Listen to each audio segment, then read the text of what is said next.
ආයිබෝවන් කියෝරා කොහොමද ඔයාලට? ඉතින් මේ පේන තියෙන්නේ මම රෑ වැඩමුරේ අවසන් කරලා ගෙදර එන වෙලාවේ පරිසරයේ තිබ්බ විදිය. දැන් උදේ 7යි වෙලාව. බලන්නකො කොච්චර ලස්සනයිද කියලා ඉර නැගගෙන ඉන්න විදිය.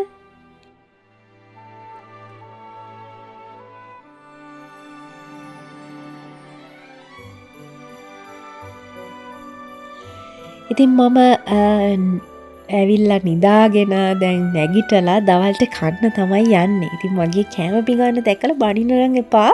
තනියෙන් ඉන්න නිසා ඉතින් උයන්න කම්මැලි. පරිප්පු හදාගත්තා, බිත්තරයක් බැදගත්තා.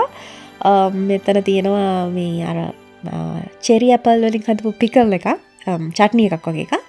ඒක මේ ඉන්දියන් ගෙදර කට්ටිය තමයි හැදුවේ. ඒක මාරම රසයි. අර ඇම්බරැල්ලා අඹ වගේ දේවල් අපි මේ චට්නි වගේ දාලා කන්නේ යන්නේ වගේ. මෙන්න මේකත් ඇපල් පෙති කපලා ඒකට විනාකිරි වතුරයි දාලා තව කොච්චි වගේ පොඩි ඒවත් තියෙනවා. ඒවත් දාලා මේක තියාගෙන කන්න පුළුවන්. මාරම රසයි ඒකත්.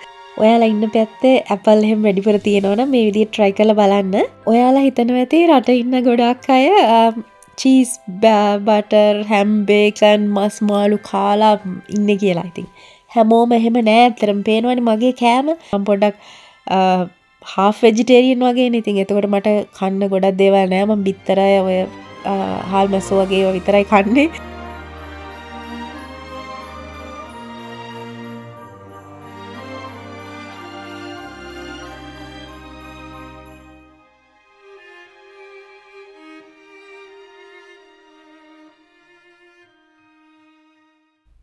මම පොඩ්ඩක් එළියට ආවා දැන් ලස්සන බලන්න එළිය කොහොමද කියලා.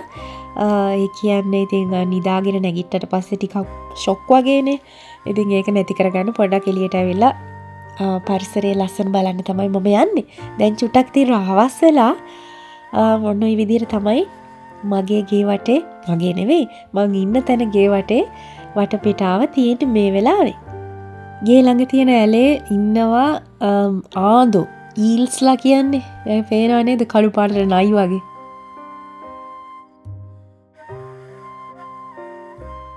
ඉතින් ඒව දිහා බලාගෙන ඉන්නකොටත් වෙනමම සැනසීමක් දැනෙනවා. මේ පේනවද කුරුල්ලෝ? හරියට අපේ ගම්වල වගේම තමයි නේද?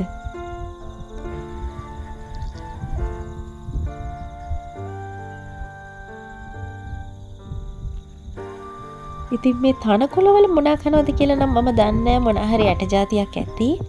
කුරුළු රෑනක්ම ඉන්නවා මෙතන. මේ තියෙන්නේ ඉරිඟු වගාවක්. ඇත්තටම මේකේ ඉරිඟු කරල් එනකන් ඒගොල්ලෝ ඉන්නෙත් නැහැ. සාමාන්‍ය බාගට වගේ එනකොට මේ විදිහට පැක් කරනවා.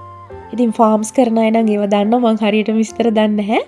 එහෙම පැක් කරලා තියලා අර ඒක තැඹුණාම වගේ මෙන්න මේ වගේ තියලා ඒක ඕනි කාලයක් තියාගෙන ඉඳලා පස්සේ වින්ටර් එක වගේ එනකොට සත්තුන්ට කන්න දෙන්න තමයි මේවා තියාගෙන ඉන්නේ. මම දන්න විදිහට මම පොඩක් ඇතුළට ඇවිදගෙන එනකොට ඔන්න ඔය විදිහට හරක් රංචුවක් දැක්කා. ඉතින් ඒගොල්ලෝ මම අර කලින් වීඩියෝ එකේ වගේම මම ලං වෙනකොට ඒගොල්ලෝ කට්ටිය දුවගෙන එනවා මාව බලන්න.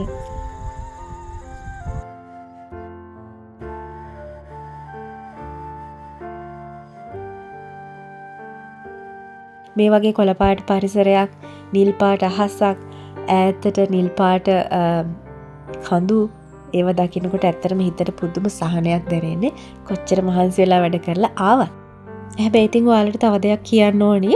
මම මේ වගේ පැතිවලට එන එක ප්‍රොමෝට් කරන්නේ නැහැ. මොකද ඔයාලගේ අතේ ජොබ් ඔෆර් එකක් නැතුව මේ වගේ පැතිවලට එන්න එපා. මොකද ජොබ්ස් හොයාගන්න ගොඩක් අමාරුයි. ෆාමින් ජොබ්ස් වගේ විතරයි වැඩිපුර තියෙන්නේ.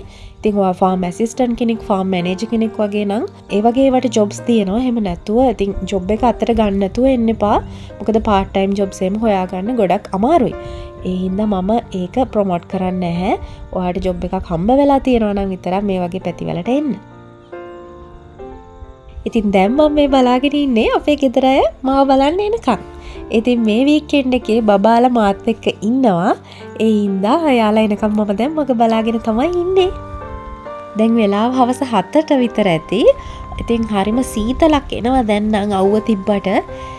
ඉතින් බලමුකෝ මගේ පැටව් දෙන්න කොහොමද කියලා. ලොක්කනම් ඔන්න දුවගෙන ගිහිල්ලා මේ ගෙදර බබාලා දෙන්නත් එක්ක සෙල්ලම් කරන්න ගියා. පොඩ්ඩයි ඉතින් මගේ අතින් අල්ලගෙන අපි දැන් ගෙදරට යනවා. ඉතින් අපි බලමු හෙට අපි මොනවද කරන්න කියලා බබාලත් එක්ක. ඔන්න අපි කට්ටිය ආවා මෙහි තැනක් බලන්න. ලැබිරින්ත් රොක්ස් කියලා කියන්නේ. කියන්නේ පොඩ අතරමං වෙන්න පුළුවන් තැනක්.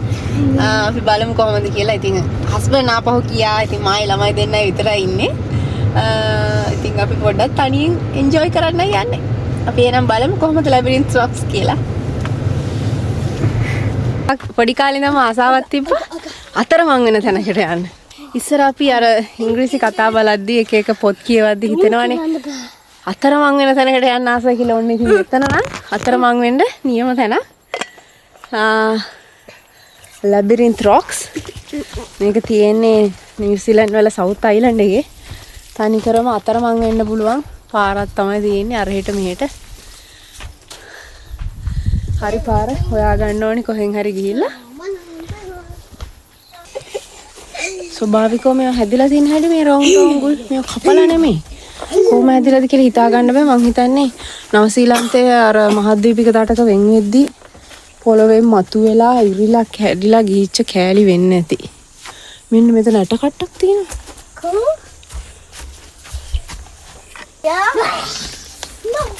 මේ පැත්තෙන්ද යන්නේ? නෑ. මේ මොකද? ඇට කට්ට. මෙතනට ගිහලා බලමු. පේනවනේ නිකන්. අමුතුම ෆීලිං එකක් තියෙන්නේ. ගල් හැදලා තියෙන විදිය බලන්න. තනිකරම අතරමං වෙනවා මෙතන නම් හිතා ගන්න බෑ. පාර. Oh yes.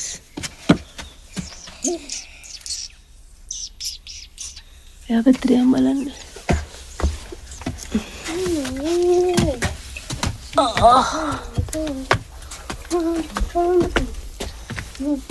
Yeah.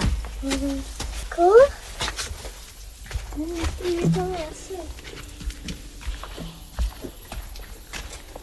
අපි ආවේ අර පාරෙන්.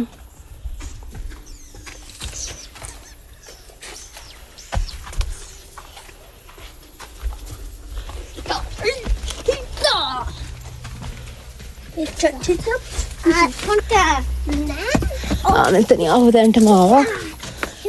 මේ ගුල් ඕනනම් තියෙනවා ගුල් අස්සින් යන්න පුළුවන්. අපි මේ පැත්තෙන් යන්න. එතනින් පාර ඉවරයි. අයියෝ. මේ ගුහාවෙන් ගියත් අර පැත්තට. අපි අතරමං වෙලා.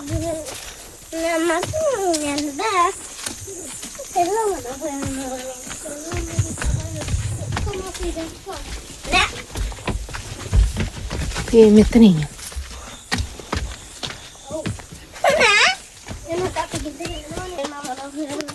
ඔන්න අපි අතරමං වෙන්නේ නැතුව මෙතනට ආවා. අපි මෙතන පහු කරානේ ඉස්සල්ලා.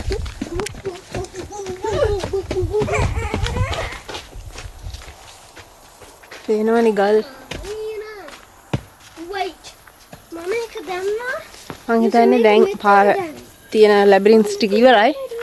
අපිට ආපහු යන්න පුළුවන්. අපි එතන තිබ්බ ගහකින් ඇපලුත් කඩාගෙන දැන් යන්න තමයි ලෑස්ති වෙන්නේ. ඔයාලා බනින්න එපා ළමයිත් එක්ක මේ කැලෑවල යනවා කියලා. ඉතින් මේ හැමෝම යන පාරක්. ඒක හදලා තියෙන්නේ මේ විදිහට. ඒකයි ඒක නිකන් භයානක විදිහට තියෙන්නේ. උඩට පාරවල් ඇත්තටම තියෙනවා අඩි පාරවල් වගේ. පාර හොයා ගන්න පුළුවන් අතරමං වෙන්න තැනක් නෙවෙයි. දැන් අපි ඉන්නේ බීච් එකේ. ඉතින් මේ බීච් එකත් ලස්සන බීච් එකක්. අද නම් ටිකක් රැල්ල සැර වැඩි. ඉතින් අපි රැල්ල පාගන්න ඒවා මේවා ගියේ නෑ. නිකන් ලස්සන බලලා ආවා. අනික සීතල වැඩි දැන්. ඕටම් එක පටන්ගෙන තියෙන්නේ. ඉතින් ඕටම් කියන්නේ ඉතින් ටික ටික සීතල වෙන කාලේ මේ ටිකත් ඔයාලට පෙන්වන්න ඕනේ කියලා හිතුණා. මම ඔයාලට කිව්වනේ මම මේ ඉන්නේ ටිකක් සංචාරක පුරවරයක් කියලා. ඉතින් දැන් ඕටම් එක පටන්ගෙන තිබ්බත් බලන්නකො කොච්චර කැම්පින් වෙහිකල්ස් ඇවිල්ලා තියෙනවද කියලා. ඉතින් ගොඩක් අයට තියෙනවා මෙන්න මේ වගේ සුකෝපභෝගී වාහන. ඒවයි ගිහිල්ලා කැම්පින් වලටම යන්න පුළුවන් ඒවා. එක එක විදිහ ඒවා තියෙනවා. ඉතින් ඔයාලගේ අතේ තියෙන සල්ලි වලට අනුව තමන්ට පුළුවන් එකක් ගන්න පුළුවන්. මේ තියෙන තව එකක්. ඉතින් බලන්නකො මම මේ වීඩියෝ කෑල්ල ඔයාලට දාන්නේ. අවුට්ඩෝ ලයිෆ් එක යාලගේ කොහොමද කියලා පෙන්වන්න. ඉතින් මේ පේනවනේ එක එක විදිහේ වාහන. මෙහි කට්ටියට කැම්පින් කියන්නේ ජීවිතේ අනිවාර්යම අංගයක්. ඔන්න ඔය විදිහට ඉතින් අපේ වීකෙන්ඩ් එකේ තව දවසක් අවසන් වුණා. බබාලා දෙන්නත් එක්ක අපි ඉතින් හොඳට එන්ජොයි කරා. ඉතින් ඊළඟ සතිය අපි අලුත් ගෙදරකට යනවා. අපි ඒ වීඩියෝ එකනොත් ආපහු හම්බ වෙමු. ගිහිල්ලා එන්නම්. කියෝරා